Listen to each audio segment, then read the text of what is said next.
நம்ம ஃபேமிலி ரொம்ப நாளாக வந்து ஒரு கொரியன் ஹாட் பாட் லஞ்சுக்கு போகணும் அப்படின்னு சொல்லிட்டு பிளான் பண்ணிட்டே இருந்தோம். இன்றைக்கி என் பர்த்டே அதுவுமா ஓகே இன்றைக்கி வந்து போகலாம் அப்படின்னு சொல்லி எல்லோரும் கிளம்பி வந்தாச்சு. இந்த ரெஸ்டாரண்ட் வந்து மோர் ஆஃப் ஃபுட் அப்படிங்கிறத தாண்டி ஒரு எக்ஸ்பீரியன்ஸ் அப்படின்னு தான் சொல்லணும்.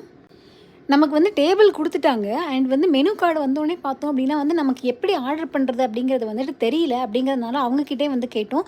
ஸோ நமக்கு எக்ஸ்பிளைன் பண்ணிட்டாங்க. நம்மளோட டேபிளில் பார்த்தோன்னா ஒரு 4 இண்டக்ஷன் ஸ்டவ்வு, அது போக வந்துட்டு நடுவில் அந்த பெரிய ரவுண்ட் வந்துட்டு கிரில் பாட்டு. ஸோ நம்ம வந்து மீட்லாம் ஆர்டர் பண்ணுறோம். Meet and vegetables and spinach இந்த மாதிரிலாம் வந்துட்டு நம்ம ஆர்டர் பண்ணுறோம். நமக்கு தெரியாது அப்படிங்கிறதுனால அவங்களே வந்துட்டு ஃபர்ஸ்ட் டைம் வந்து நமக்கு எப்படி வந்து அந்த ஸ்டவ் வந்து பற்ற வைக்கிறது அப்படின்னு சொல்லிட்டு சொல்லி கொடுத்தாங்க.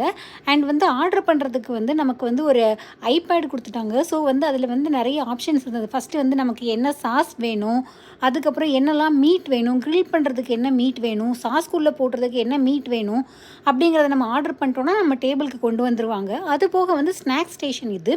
அண்ட் வந்து எக்ஸ்ட்ரா நமக்கு சாஸ் ஏதாவது வேணுமா, இல்லை டாப்பிங்ஸ் ஏதாவது வேணுமா அப்படின்ட்டு இன்னொரு ஸ்டேஷன் வேறு இருந்துச்சு. ஸோ நம்ம வந்து ஸ்நாக்லாம் கொஞ்சம் எடுத்து சாப்பிட்டுட்டு வெயிட் பண்ணோம். அதுக்குள்ளார வந்து நம்ம ஆர்டர் பண்ணதெல்லாம் வந்துருச்சு. இந்த போர்டில் பார்த்தோம் அப்படின்னா வந்து எந்த மீட்டுக்கு வந்து எவ்வளோ நேரம் வேகிறதுக்கு ஆகும் அப்படின்னு சொல்லிட்டு போட்டிருந்தாங்க. ஸோ இது ரொம்ப நேரம்லாம் ஆகாது. 3 மினிட்ஸ் 4 மினிட்ஸ் அந்த மாதிரி தான் ஆகும். நம்ம வந்து பார்த்தோம்னா சிக்கன், லேம்ப் அந்த மாதிரி ஆர்டர் பண்ணியிருந்தோம். அண்ட் வந்து மஷ்ரூம், நூடுல்ஸ், ரைஸ் இந்த மாதிரி ஆர்டர் பண்ணியிருந்தோம். ஸோ வந்து சாஸ் வந்து கொண்டு வந்து கொடுத்துட்டாங்க. பாப்பா வந்து ஹாட் சாஸ் வாங்கினா, நாங்கள் வந்துட்டு சிக்கன் சாஸ் வந்து மைல்டாக வாங்கியிருந்தோம்.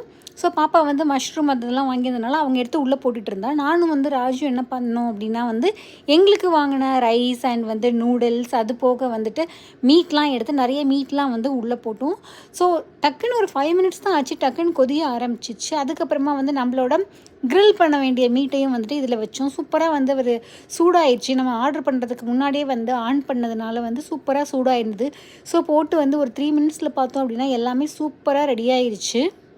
நம்ம இந்த ரெஸ்டாரண்ட்டில் வந்து 2 ஹவர்ஸ் இருக்கலாம். என்ன வேணாலும் அந்த 2 ஹவர்ஸில் ஆர்டர் பண்ணிக்கலாம். ஃபிக்ஸ்டு ரேட்டு தான். அதுக்கு மேலே இருந்தாங்க அப்படின்னா வந்து எக்ஸ்ட்ரா சார்ஜ் பண்ணுவாங்க. 2 ஹவர்ஸ் அப்படிங்கிறதே வந்து ரொம்ப நேரம் தான். ஒரு வீக்கெண்டு வந்து வந்தோம் அப்படின்னா வந்து ரிலாக்ஸாக சூப்பர் ஜாலியாக இருக்கும். அண்ட் நம்ம ஃபுட்டெல்லாம் பார்த்தோம் அப்படின்னா வந்து சாஸில் வந்து வெந்து அப்படியே சூப்பராக ரெடி ஆயிடுச்சு. ஸோ நம்மளோட நூடுல் அண்ட் மீட்டெல்லாம் வந்து சூப்பராக சாப்பிட்டோம். நல்லா டேஸ்ட்டாக இருந்துச்சு. இந்த மாதிரியான ஒரு வித்தியாசமான டைனிங் அனுபவம் உங்களுக்கு இருந்துச்சு அப்படின்னா வந்து கமெண்ட்டில் சொல்லுங்கள். எந்த ரெஸ்டாரண்ட் எங்கே அப்படிங்கிறத. இன்னொரு வீடியோவில் சந்திக்கலாம். பாய்.